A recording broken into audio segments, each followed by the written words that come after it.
Assalamualaikum warahmatullahi wabarakatuh. Perkenalkan kami dari kelompok 3 yang beranggotakan Helen Amanda, Ika Fai Putri, M. Dafa Almumtaz Aska, Maudina Rilhida, Mutia Aprilia Saputri, dan juga Nazila Arifka Amalia. Pada kesempatan kali ini kami akan mempresentasikan terkait materi dari pertemuan 10. Nah, di slide pertama ini ada akuntansi biaya pengadaan dan pertumbuhan peternakan. Di bagian ini kita akan membahas mengenai akuntansi biaya pengadaan dan pertumbuhan peternakan berdasarkan PSAK 69. Slide ini em, menggambarkan proses pertumbuhan aset biologis, yaitu dari bibit atau hewan kecil hingga menjadi aset yang memiliki nilai ekonomi yang lebih tinggi. Berbeda dengan persediaan, aset biologis mengalami pertumbuhan secara fisik sehingga nilainya juga dapat meningkat seiring dengan waktu. Oleh karena itu, biaya yang dikeluarkan selama masa pemeliharaan ini tidak hanya dianggap sebagai beban, tetapi juga dapat menjadi bagian dari nilai aset tersebut. Nah, di dalam industri peternakan ini, proses pertumbuhan sangat penting karena menentukan kualitas, produktivitas, dan juga nilai jual dari ternak yang dimiliki tersebut. Kemudian slide selanjutnya. Nah, kemudian di slide kedua ini dijelaskan perbedaan antara persediaan biasa dan aset biologis berdasarkan PSAK 69. Persediaan biasa itu sifatnya statis. Barang hanya disimpan sampai nantinya dijual, sehingga biaya penyimpanannya biasanya dicatat sebagai beban operasional. Nah, sedangkan untuk aset biologis ini bersifat dinamis. Kenapa? Karena merupakan makhluk hidup yang terus bertumbuh dan berkembang. Contohnya seperti ayam, sapi, ataupun ikan. Nah, biaya pemeliharaan seperti pakan, vitamin, dan perawatan ini bukan hanya dianggap pengeluaran biasa, tetapi dapat menambah nilai aset karena mendukung pertumbuhan ternak tersebut. Oleh karena itu, aset biologis ini dipandang sebagai investasi hidup yang nilainya dapat meningkat hingga mencapai masa panen atau produksi. Kemudian slide selanjutnya.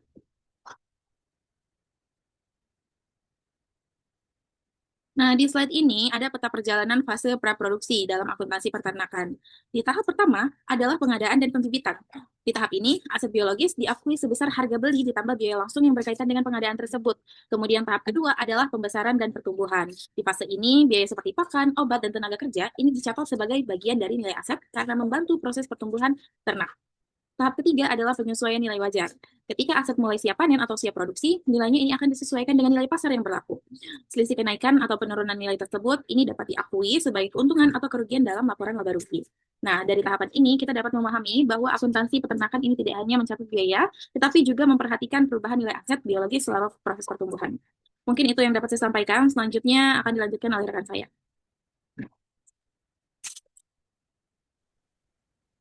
Baik, pada slide keempat ini akan dijelaskan mengenai tahap pertama dalam perlakuan akuntansi aset biologis ayam broiler, yaitu menghitung nilai awal pengadaan sesuai PSAK 69 Agrikultur. Dalam proses pengadaan ayam broiler, perusahaan tidak hanya menghitung harga bibit ayam atau DOC saja, tetapi juga memasukkan biaya lain yang berhubungan langsung dengan proses memperoleh aset tersebut hingga siap digunakan atau dipelihara. Pada contoh di slide ini, nilai awal pengadaan terdiri dari harga beli DOC, biaya transportasi, serta biaya karantina dan perawatan awal seperti vitamin dan obat-obatan. Seluruh biaya tersebut dikapitalisasi sebagai aset biologis karena memberikan manfaat ekonomi di masa depan. Selain itu, PSAK 69 menjelaskan bahwa aset biologis dapat diakui apabila memenuhi beberapa syarat. Pertama, perusahaan memiliki kendali atas aset tersebut. Kedua, aset memiliki potensi memberikan manfaat ekonomi di masa depan. Dan yang ketiga, nilai aset dapat diukur secara andal. Untuk metode pengukurannya sendiri, PSAK 69 pada umumnya menggunakan nilai wajar dikurangi biaya untuk menjual atau fair value less cost to sell. Namun apabila nilai wajarnya belum dapat ditentukan secara andal, maka perusahaan diperbolehkan menggunakan biaya perolehan sebagai dasar pengukuran awal aset biologis. Jadi, dapat disimpulkan bahwa seluruh biaya yang berkaitan langsung dengan pengadaan ayam broiler pada tahap awal akan menjadi bagian dari nilai aset biologis perusahaan. Next slide. Selanjutnya, slide 5, mekanika akuntansi fase pengadaan. Pada slide ini dijelaskan mengenai mekanika akuntansi atau pencatatan jurnal pada fase pengadaan aset biologis ayam broiler. Pada transaksi ini, perusahaan mengeluarkan kas sebesar 153.500.000 untuk membeli DOC beserta biaya dukung lainnya. Oleh karena itu, akuntas dicatat di sisi kredit karena terjadi pengeluaran uang perusahaan. Kemudian pada sisi debit dicatat akun aset biologis ayam broiler sebesar 153.500.000. Nilai tersebut berasal dari penjumlahan beberapa komponen biaya, yaitu pembelian DOC sebesar 150 juta, biaya transportasi 2.500.000, serta biaya karantina dan vitamin sebesar 1 juta. Hal penting yang perlu diperhatikan dalam catatan ini adalah biaya transportasi dan biaya karantina tidak langsung dicatat sebagai beban operasional. Biaya tersebut justru dikapitalisasi ke dalam aset biologis karena biaya tersebut diperlukan agar ayam siap dipelihara dan dapat menghasilkan manfaat ekonomi di masa yang mendatang. Dengan demikian, pencatatan pada fase pengadaan bertujuan agar seluruh biaya yang berhubungan langsung dengan perolehan aset biologis dapat disajikan secara tepat sesuai dengan ketentuan PSAK 69. Cukup sekian, terima kasih. Selanjutnya dilanjutkan oleh rekan saya. Yang kedua, slide selanjutnya menjelaskan yang pembesaran dan mesin kapitalisasi. Nah, pada fase pembesaran atau pra-produksi bertujuannya adalah memaksimalkan pertumbuhan bobot dan kondisi fisik hewan agar siap menghasilkan atau siap dijual. Karena hewan yang masih dalam tahap pertumbuhan, biaya yang dikeluarkan itu belum dianggap sebagai beban operasional, tetapi dicatat sebagai penambahan nilai aset biologis. Adapun kapitalisasi biaya, ada beberapa jenis biaya yang dapat dikapitalisasi, yaitu yang pertama adalah pakan fase grower, yaitu biaya pakan grower digunakan untuk meningkatkan pertumbuhan hewan, karena pakan membantu meningkatkan bobot ternak. Jadi biaya ini merupakan bagian dari aset biologis. Yang kedua adalah obat dan vaksin. Biaya obat dan vaksin itu bertujuan menjaga kesehatan hewan agar pertumbuhan optimal dan mengurangi resiko kematian. Oleh karena itu, biaya ini juga dapat menambah nilai aset biologis. Yang ketiga adalah gaji pemeliharaan kandang. Gaji pekerja kandang termasuk direct labor atau tenaga kerja langsung karena berhubungan langsung dengan proses pemeliharaan hewan. Yang keempat adalah pemeliharaan alat. Biaya pemeliharaan alat produksi itu dapat dikapitalisasi apabila digunakan secara langsung dalam proses pembesaran ternak. Baik, slide selanjutnya. Dan selanjutnya menjelaskan mengenai mekanika akuntansi fase pembesaran pada bulan Mei. Nah, slide ini menjelaskan bagaimana proses pencatatan akuntansi dilakukan selama fase pembesaran pada bulan Mei. Yang pertama adalah nilai awal pengadaan. Nah, pada awal periode, perusahaan kan memiliki nilai awal aset biologis sebesar 153.500.000. Nah, nilai ini berasal dari biaya pengadaan awal ternak. Nah, adapun penambahan biaya selama pembesaran yaitu, yang pertama adalah pakan grower, di mana perusahaan membeli pakan grower sebesar 8 juta secara utang. Karena pembelian tersebut dilakukan secara kredit, maka utang usaha itu bertambah. Yang kedua adalah vaksin. Perusahaan mengeluarkan biaya vaksin sebesar 1.200.000 secara tunai.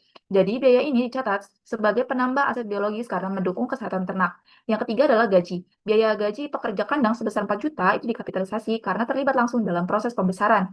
Yang keempat adalah pemeliharaan alat. Biaya alat sebesar 800.000 dicatat sebagai biaya yang mendukung operasional pembesaran sehingga menambah nilai aset. Hasil akhirnya, seluruh biaya itu ditambahkan, maka nilai buku aset biologis meningkat menjadi 167.500, 167.500.000. Adapun aturan penjurnalan yaitu debit dicatat pada akun aset biologis karena nilai aset bertambah dan kredit dicatat pada akun kas atau utang usaha tergantung metode pembayarannya. Slide selanjutnya akan dijelaskan oleh rekan saya.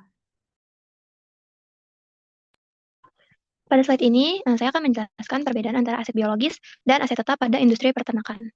Di sisi kiri ada aset biologis, yaitu hewan ternak seperti ayam, sapi, atau kambing. Aset biologis tunduk pada PSAK 69 karena memiliki karakteristik hidup dan terus mengalami pertumbuhan biologis. Karena sifatnya hidup, biaya pemeliharaan tertentu dapat menambah nilai aset tersebut. Misalnya biaya pakan, vitamin, dan perawatan kesehatan yang membantu pertumbuhan hewan. Oleh sebab itu, aset biologis diukur menggunakan nilai wajar pada akhir periode. Sedangkan di sisi kanan terdapat aset tetap non-ternak seperti kandang dan bangunan peternakan. Aset ini tunduk pada PSAK 16 karena merupakan benda mati dengan masa manfaat yang relatif pasti. Berbeda dengan hewan ternak, kandang tidak mengalami pertumbuhan biologis sehingga nilai justru menurun akibat penggunaan. Karena itu kandang harus disusutkan secara periodik. Contohnya, jika kandang dibangun dengan biaya 240 juta dengan masa manfaat 20 tahun, maka akan muncul beban penyusutan sekitar 1 juta per bulan. Poin penting pada slide ini adalah nilai bangunan kandang harus dipisahkan secara jelas dari nilai hewan ternak karena perlakuan akuntansinya berbeda. Next slide. Oke, pada slide ini menjelaskan batas antara biaya yang dikapitalisasi dengan biaya yang langsung dibebankan. Pada area peternakan, biaya yang berhubungan langsung dengan pertumbuhan hewan dapat dikapitalisasi ke aset biologis dan masuk ke neraca. Contohnya biaya pakan, obat-obatan, tenaga kerja kandang, dan biaya pemeliharaan langsung. Semua biaya ini berkontribusi secara langsung terhadap pertumbuhan ayam atau sapi sehingga dianggap menambah nilai aset biologis. Sebaliknya, pada area administrasi, biaya seperti gaji staf kantor, listrik kantor, dan biaya administrasi umum tidak berhubungan langsung dengan pertumbuhan hewan karena tidak mendukung transformasi biologis, biaya tersebut tidak boleh dikapitalisasi dan langsung dicatat sebagai beban pada laporan laba rugi.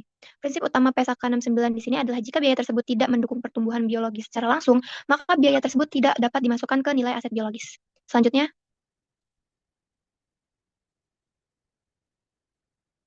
oke, di sini ada matrik diagnostik kapitalisasi versus pembebanan. Di slide ini memberi panduan praktis untuk menentukan apakah suatu pengeluaran dikapitalisasi atau dibebankan. Yang pertama ada pembelian bibit atau DOC atau paid masuk ke neraca karena merupakan pengakuan awal aset biologis. Yang kedua ada biaya pakan, fase pertumbuhan dan obat-obatan juga dikapitalisasi karena secara langsung meningkatkan bobot dan kualitas hewan ternak. Yang ketiga ada gaji pekerja pemeliharaan kandang dapat dikapitalisasi karena tenaga kerja tersebut terlibat langsung dalam proses pertumbuhan biologis. Selanjutnya ada penyusutan bangunan kandang, tidak termasuk dalam aset biologis. Penyusutan dicatat sebagai beban karena kandang merupakan aset tetap yang diatur dalam PSAK 16. Begitu juga dengan gaji staf administrasi dan kantor pusat. Biaya ini tidak berdampak langsung ke pertumbuhan hewan sehingga langsung dicatat dalam laba rugi sebagai beban operasional. Jadi inti dari matriks ini membedakan biaya kontribusi langsung terhadap pertumbuhan biologis dan biaya umum perusahaan. Jadi biaya mendukung pertumbuhan aset biologis maka dapat dikapitalisasi, jika tidak maka harus dibebankan. Slide selanjutnya akan dijelaskan oleh rekan saya. Baik, pada slide ini kita masuk ke tahap yang paling penting dalam akuntansi aset biologis, yaitu penilaian menggunakan nilai wajar sesuai PSAK 69. Dalam akuntansi peternakan, aset biologis seperti sapi atau ayam mengalami pertumbuhan secara alami, berat badan bertambah, kualitas meningkat, dan harga pasar juga bisa berubah. Semua perubahan ini memiliki nilai ekonomi. Karena itu, PSAK 69 mengatur bahwa perubahan nilai tersebut harus langsung diakui pada laporan laba rugi saat terjadi, bukan menunggu ternak dijual. Pada grafik ini terlihat dua garis putus-putus menunjukkan akumulasi biaya historis atau biaya perolehan biasa. Nilainya naik secara stabil karena hanya mencatat biaya yang dikeluarkan perusahaan. Sedangkan garis emas menunjukkan nilai wajar dikurangi biaya menjual. Nilainya meningkat lebih cepat karena memperhitungkan pertumbuhan biologis ternak dan kondisi pasar. Area berwarna hijau menunjukkan keuntungan dari perubahan nilai wajar. Inilah yang menjadi ciri khas akuntansi agrikultur dan peternakan. Jadi, pertumbuhan ternak tidak hanya dilihat sebagai perubahan fisik, tetapi juga sebagai peningkatan nilai ekonomis masa depan. Di slide ke-12 ini menjelaskan dampak penilaian ulang terhadap laporan keuangan perusahaan peternakan. Contohnya, perusahaan melakukan penilaian ulang dan diketahui nilai aset biologis meningkat sebesar 7 juta rupiah. Maka perusahaan akan mencatat kenaikan aset biologis pada neraca sebesar 7 juta rupiah di sisi debit. Di saat yang sama, perusahaan juga mengakui keuntungan perubahan nilai wajar pada laporan laba rugi sebesar 7 juta rupiah pada sisi kredit. Akibatnya, laba bersih perusahaan meningkat meskipun ternak belum dijual ke pasar. Hal ini menunjukkan bahwa dalam PSAK 69, pertumbuhan biologis ternak dianggap sebagai sumber manfaat ekonomi yang nyata dan dapat langsung tercermin dalam laporan keuangan. Jadi, laporan keuangan perusahaan peternakan menjadi lebih relevan karena mampu menggambarkan nilai ekonomi aset secara lebih aktual dibanding hanya menggunakan biaya historis. Baik, selanjutnya akan dilanjutkan oleh rekan saya. Baik, pada slide ini dijelaskan bahwa walaupun jenis hewan ternak berbeda-beda, prinsip akuntansi dalam PSAK 69 tetap sama, yaitu berfokus pada aset biologis. Contohnya, pada sapi potong, perusahaan memelihara pedet hingga menjual sapi siap potong. Pada ayam petelur, perusahaan memelihara pulat hingga Ya Allah, sabar, sinyalnya rusak. Pada slide ini dijelaskan bahwa walaupun jenis hewan ternak berbeda-beda, prinsip akuntansi dalam PSAK 69 tetap sama, yaitu berfokus pada aset biologis. Contohnya, pada sapi potong, perusahaan memelihara pedet hingga menjadi sapi siap potong. Pada ayam petelur, perusahaan memelihara pulet hingga menghasilkan telur. Begitu juga pada kambing perah, bebek, daging, dan kelinci hias, walaupun proses pemeliharaannya berbeda. Biaya yang langsung mendukung pertumbuhan hewan seperti pakan, vitamin, vaksin, dan perawatan kesehatan dicatat sebagai bagian dari aset biologis, bukan langsung menjadi beban. Artinya, selama hewan masih bertumbuh, nilainya akan terus berkembang dan dicatat sebagai aset perusahaan. Inilah prinsip utama PSAK 69, yaitu melihat hewan ternak sebagai aset yang mengalami transformasi biologis. Next. Pada slide ini, kedua dijelaskan alur pengelolaan keuangan dalam bisnis peternakan. Modal perusahaan dibagi menjadi 3 jalur utama. Jalur pertama adalah aset biologis, seperti pembelian ternak, pakan, dan biaya pertumbuhan yang dicatat di neraca, dan dapat mengalami kenaikan nilai wajar. Jalur kedua adalah aset tetap, seperti kandang, mesin, dan peralatan peternakan yang dicatat sesuai PSAK 16 dan mengalami penyusutan. Sedangkan jalur ketiga adalah biaya administrasi dan operasional kantor, seperti gaji staf dan listrik kantor, yang langsung diakui sebagai beban periode berjalan. Pemisahan ini penting agar pelaporan keuangan lebih akurat dan sesuai PSAK 69. Next slide. Pada slide terakhir ini terdapat 3 prinsip utama PSAK 69 dalam akuntansi peternakan. Yang pertama, hewan ternak dipandang sebagai aset perjalan karena memiliki manfaat ekonomi di masa depan. Yang kedua, hewan ternak dipandang sebagai aset berjalan karena memiliki manfaat ekonomi di masa depan. Yang ketiga, PSAK 69 menggunakan konsep nilai wajar, sehingga perubahan nilai hewan dapat tercermin secara nyata dan laporan keuangan. Ketiga, prinsip ini membantu perusahaan menghasilkan laporan keuangan yang lebih relevan, akurat, dan sesuai standar akuntansi. Baik, sekian presentasi dari kami. Kami mohon maaf apabila ada kesalahan kata dalam penyampaian. Kami akhiri. Wassalamualaikum warahmatullahi wabarakatuh.